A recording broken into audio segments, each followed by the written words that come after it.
Hello बच्चों, sky learning में आपका फिर से स्वागत है। आज हम स्टार्ट करने जा रहे हैं क्लास 12th का नया topic, torque acting on a dipole. तो बच्चों, ये बड़ा इम्पॉर्टेंट टॉपिक है सीबीएसई के लिए, जेई के लिए, नीट के लिए, सब के लिए ये इम्पॉर्टेंट है। ठीक है, सब में ये बहुत बहुत पूछा जाता है। तो स्टार्ट करते हैं बच्चों इसको। तो हमारे पास क्या है, एक इलेक्ट्रिक फील्ड है। ठीक है, एक्सटर्नल इलेक्ट्रिक फील्ड है ये। इसमें हमने क्या किया, एक डाइपोल रख दी। डाइपोल क्या होता है, negative charges and positive charges, इनके बीच में लेंथ कितनी होती है, 2a होती है। ठीक है, जब इसके ऊपर बाहर से फोर्स लगेगा इलेक्ट्रिक फील्ड का, तो ये रोटेट करती है। इसके ऊपर फोर्स लगेगा यहाँ पे Q इंटू ई, और इधर क्या लगेगा, माइनस का Q इंटू ई। ठीक है, इसको मान लो F1 है, इसको मान लो ये F2 है। हमें क्या कैलकुलेट करना है, टॉर्क कैलकुलेट करना है बच्चों। टॉर्क का फॉर्मूला क्या होता है, टॉर्क का फॉर्मूला होता है फोर्स इनटू परपेंडिकुलर डिस्टेंस। ठीक है, फोर्स को हम ईदर फोर्स भी बोल देते हैं। ईदर का मतलब क्या होता है, यहाँ पे ना कपल फोर्स लग रहे हैं, जैसे एक F1 लग रहा है, एक F2 लग रहा है। तो नेट फोर्स पूछते हैं इसके अंदर, नेट फोर्स। नेट फोर्स क्या होगा बच्चों, F1 प्लस F2। F1 कितना है, F नेट निकालना है ना। F1 कितना है, QE, प्लस F2 कितना है, माइनस QE है ना। तो टोटल फोर्स कितना हो गया, नेट फोर्स 0 हो गया बच्चों। ठीक है, इसीलिए मैंने यहाँ पे लिखा ईदर फोर्स। ईदर का मतलब क्या होता है, ईदर कह लो, आइदर कह लो। इसका मतलब होता है कि इन दोनों में से कोई एक फोर्स लेना है। और परपेंडिकुलर डिस्टेंस क्या होता है, देखो ये हमारे पास परपेंडिकुलर डिस्टेंस होता है, ये रेड कलर वाला जो मैंने बनाया है। ठीक है, और इसका नाम दे देते हैं ABC। तो ये परपेंडिकुलर डिस्टेंस हो गया। ठीक है, तो हमने क्या करना है, इसके अंदर परपेंडिकुलर डिस्टेंस कैलकुलेट करना है, विच इज़ BC। तो टॉर्क का फॉर्मूला, टॉर्क का representation force, torque is equals to force into BC। ठीक है, हमारा टारगेट क्या है, अब हमें BC फाइंड आउट करना है। BC फाइंड आउट कैसे करते हैं, BC तो परपेंडिकुलर, ये एंगल हो गया थीटा। ठीक है, परपेंडिकुलर BC है, तो BC के लिए हम पता करेंगे साइन थीटा। वर्टिकल कंपोनेंट हो गया ना, साइन थीटा। साइन थीटा क्या होता है, परपेंडिकुलर अपॉन हाइपोटेनस AB। तो BC की वैल्यू कितनी आ गई, AB साइन थीटा। तो AB की वैल्यू कितनी है बच्चों, AB दिया हुआ 2A sine theta is BC। बस ये छोटे से दो काम करने थे। एक तो फोर्स पता लगाना था, ईदर फोर्स क्या है, ईदर फोर्स आप ले सकते हो Q इंटू ई। ठीक है, एक फोर्स आपको ले लेना है, QE ले लो, और BC हम निकाल चुके हैं। इन दोनों वैल्यूज़ को टॉर्क में डाल दो, ये आपका आंसर आ गया, QE 2A साइन थीटा। ठीक है, अब फर्दर Q इंटू 2A क्या होता है, P। Q इंटू 2A क्या बोलते हैं इसको, डाइपोल मोमेंट। तो PE साइन थीटा। टॉर्क की वैल्यू क्या आ गई बच्चों, PE साइन थीटा। क्लियर हो गया। अब आपने क्लास 11th में पढ़ा हुआ है A क्रॉस B, क्या बोलते हैं इसको, A cross B, AB sine theta, ये बोलते हैं ना क्रॉस प्रोडक्ट। तो टॉर्क एक वेक्टर क्वांटिटी है, तो ये क्या बन गया, cross product of dipole moment and electric field. समझ में आ गया, ये इसकी वेक्टर फॉर्म है। ठीक है, अब अगली चीज़ क्या है इसके अंदर, इसके यूनिट क्या होंगे, SI unit. SI unit torque के क्या होते हैं बच्चों, न्यूटन मीटर। ठीक है, newton metre. Force into distance होता है ना, डायमेंशनल फॉर्मूला, डायमेंशनल फॉर्मूला क्या होगा, M1 L2 T माइनस 2। ठीक है, क्योंकि फोर्स इनटू डिस्टेंस होता है ना। ओके, इसको याद रखना है अपने बच्चों। ठीक है, ओके। अब अगली चीज़, नेक्स्ट इसके अंदर पूछा जाता है कि स्पेशल केसेस क्या क्या होते हैं इसके। कभी भी एंगल वाला क्वेश्चन आ जाए ना, एंगल वाला जिसमें एंगल हो फॉर्मूला में, तो उसके अंदर स्पेशल केस अपने आप बना देना। जैसे यहाँ पे क्या है, थीटा है, साइन थीटा, तो पहला केस क्या हो जाएगा, if theta equals to 0 degree, तो टॉर्क की वैल्यू क्या हो गई, पी ई साइन 0। साइन 0 कितना होता है, 0। टॉर्क की वैल्यू क्या हो गई, 0। ठीक है, इसको बोलते हैं stable equilibrium. The dipole is in stable equilibrium. ठीक है।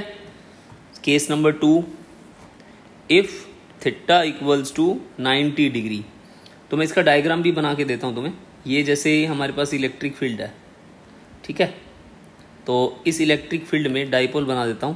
ये डायपोल ऐसे है, ये 0 डिग्री हो गया, ये इलेक्ट्रिक फील्ड हो गया। थीटा क्या है, एंगल बिटवीन, थीटा क्या है, एंगल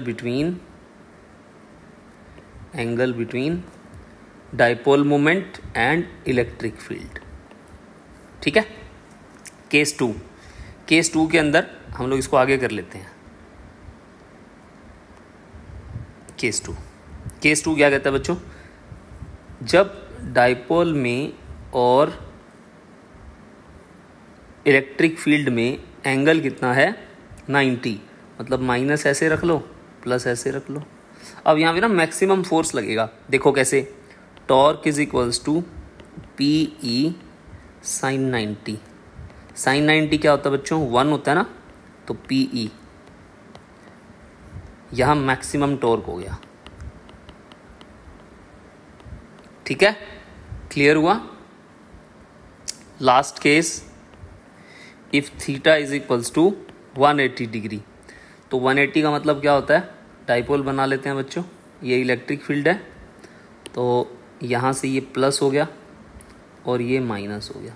ठीक है, तो ये साइन 0, मतलब साइन 180 की वैल्यू 0 होती है, तो टॉर्क की वैल्यू कितनी आ गई, पी ई साइन 180 0।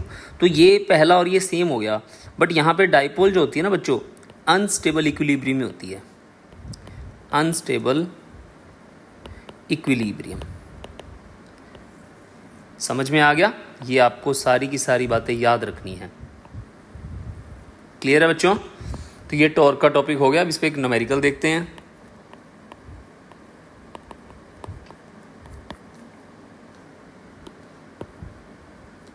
क्वेश्चन क्या है बच्चों, हमारे पास कोई भी डायपोल है, ठीक है, ये एक डायपोल दे दी मैंने आपको, एक डायपोल है, इसका चार्ज है 1 माइक्रोकूलम का, ठीक है, और इनके बीच में जो सेपरेशन है ना, ये 2 सेंटीमीटर की गिवन है।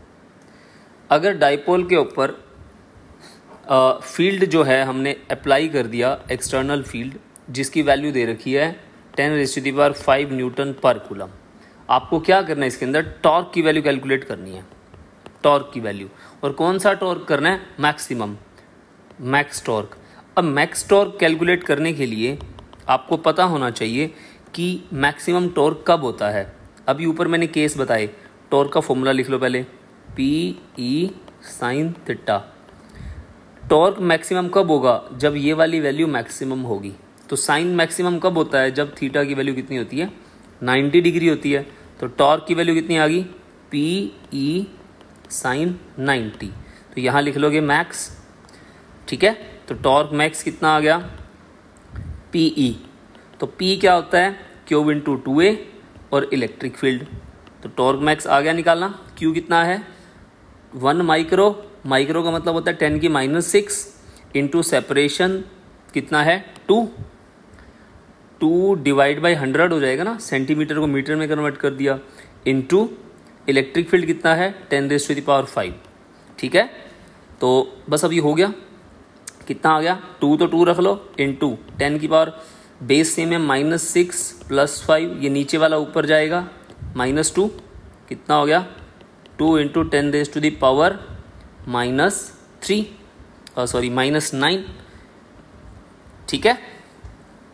3 -9 नहीं होगा बेटा, ये होगा -6 + 3, तो 2 इंटू 10⁻⁻3, हाँ ये ठीक है। समझ में आ गया, कहानी क्लियर होगी बच्चों। ऐसे इसको सॉल्व करना है, ओके, आगे चलते हैं बच्चों इसके अंदर।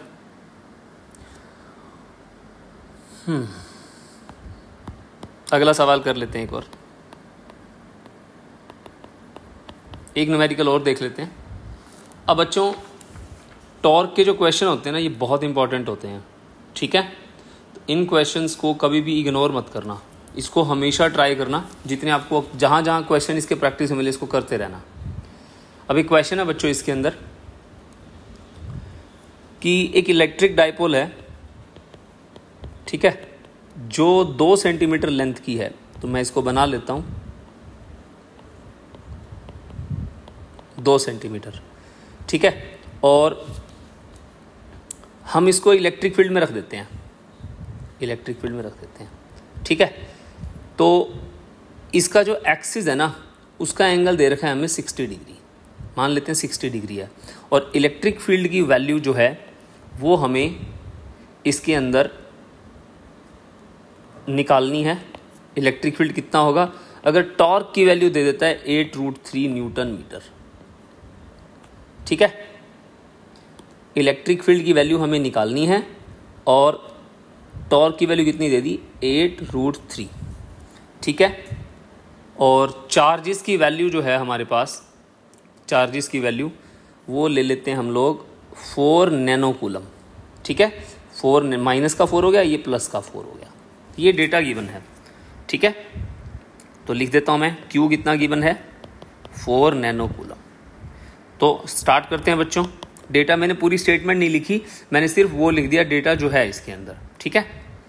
तो टॉर्क की वैल्यू क्या होती है, PE साइन थीटा, ठीक है, PE साइन थीटा। अब यहाँ पे टॉर्क दिया हुआ, जो जो दे रखा है उसको लिख लो, 8√3, P कितना होता है, Q into 2A। Electric field की वैल्यू कितनी है, निकालनी है, साइन 60, साइन 60। अब E की वैल्यू निकालनी है, E को यहीं रख लो, तो 8√3 डिवाइड बाई Q कितना है, 4 इंटू 10, ये डिवाइड में आ जाएगा ना, ठीक है। कितना हो जाएगा, 4 इंटू 10 की -9 नैनो, और 2A कितना है, 2 सेंटीमीटर, तो 2/100 ऊपर आ जाएगा। और इलेक्ट्रिक फील्ड की वैल्यू निकालनी है, साइन 60। साइन 60 कितना होता है बच्चों, √3/2, √3/2। बस इसको सॉल्व कर लो, √3 से √3 मर गया, 2 से 2 कैंसिल हो गया, 4 पे 2, ठीक है। तो 2 इंटू 100 इंटू 10 की पावर 9, यही होगा ना, ठीक है। तो कितना हो गया, 2 इंटू 10⁻11 न्यूटन पर कूलम। समझ में आ गया, ये हमारा आंसर आ जाएगा। आसान है ना। तो ऐसे कर करके हम क्वेश्चन सॉल्व कर सकते हैं, कभी कोई टर्म होगी, कभी कोई टर्म होगी, ठीक है। अच्छा, अगली चीज़ देखो बच्चों। अब देखो इसके अंदर होता क्या है बच्चों, मैं तुम्हें एक छोटी सी चीज़ समझाता हूँ।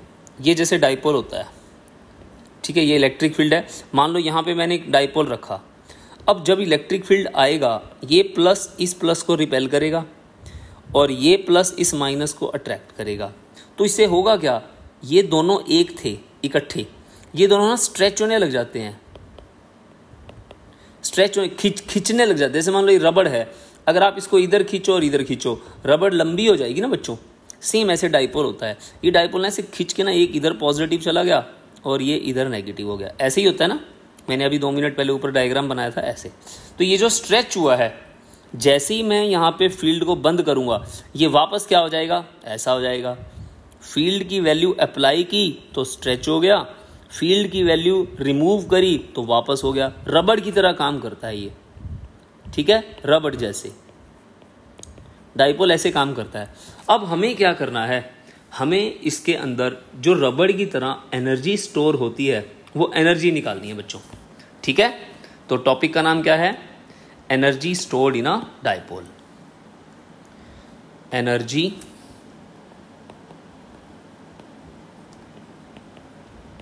Stored in a dipole.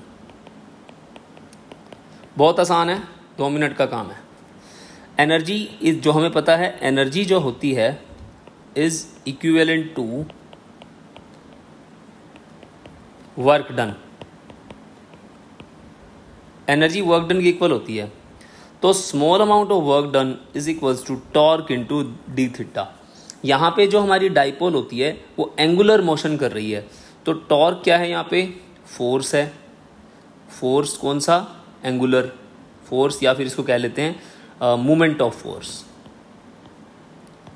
ठीक है, जैसे बोतल का ढक्कन खोलने में जो लगता है। डी थीटा क्या है यहाँ पे, एंगुलर डिस्प्लेसमेंट। ठीक है, ओके, एक पेज ले लूं नया। ओके बच्चों, अब हमें क्या करना है, वैल्यूज डालनी है इसके अंदर। ठीक है, तो टॉर्क की वैल्यू क्या होती है, पी ई साइन थीटा। ठीक है, और डी थीटा के रिस्पेक्ट में डेरिवेटिव करना है, तो लिमिट्स होंगी इसके अंदर। पहले डाइपोल, मान लो ये डाइपोल रखी है मैंने इसके अंदर इलेक्ट्रिक फील्ड में, ये डाइपोल है बच्चों, ये डाइपोल है। पहले मान लो ये एंगल कोई था θ1, जब फील्ड हुआ हमारा E, ठीक है, फील्ड पे मान लो इसका एंगल ये हो गया, एंगल चेंज हो गया। तो पहले डाइपोल कैसे थी, बाद में कैसे हो गई, हमने θ1 से लेकर के θ2 तक लिमिट लगानी है। समझ में आ गई मेरी बात, ये इसके लिमिट्स हैं। अब पुट कर दो वैल्यूज को, इसको इक्वेशन नंबर 1 मान लो, इसको 2 मान लो। Put 2 in 1 and integrate it, तो dw is equals to pe sin theta D theta. Integrate कर दो θ1 से लेकर के θ2 तक। ठीक है, तो dw क्या हो जाएगा, w, pe बाहर आ गया। अब देखो d के साथ थीटा है, तो थीटा की रिस्पेक्ट में इंटीग्रेशन होगा, तो थीटा वाली टर्म्स अंदर, बाकी बाहर, θ1 θ2। साइन थीटा का इंटीग्रेशन क्या होता है, minus cos theta, minus cos theta, θ1 से θ2 तक। Upper limit minus lower limit, minus बाहर ले लो, कॉस θ2 माइनस कॉस θ1। ठीक है, तो W क्या हो गया, U, energy stored in a dipole. तो ये हमारे पास एक फॉर्मूला आ गया बच्चों। अब इसके अंदर स्पेशल केस ले लेते हैं। जैसे पहले मान लो थीटा कितना था, पहले मान लो थीटा था 90 डिग्री, बाद में कितना हो गया, बाद में थीटा हो गया, कोई भी एंगल हो गया, तो U क्या हो गया, माइनस का PE cos theta minus cos 90, तो माइनस का PE कॉस थीटा। कॉस 90 कितना होता है, 0 होता है ना, तो ये हमारी एनर्जी आ गई। तो यहाँ पे अगर देखो ये क्या बन गया, क्लास 11th में A डॉट बी क्या होता है, ए बी कॉस थीटा होता है। तो ये एनर्जी क्या हो गई, डॉट प्रोडक्ट,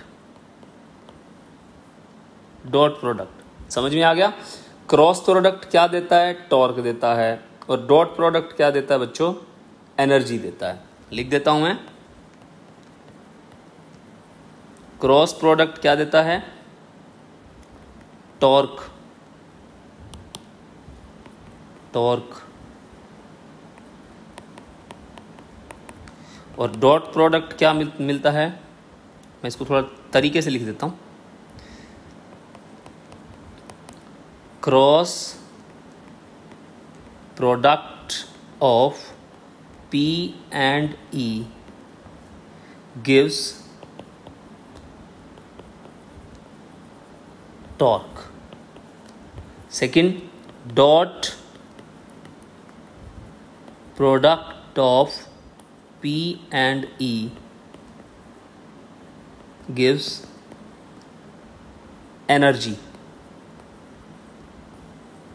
क्लियर हो गया?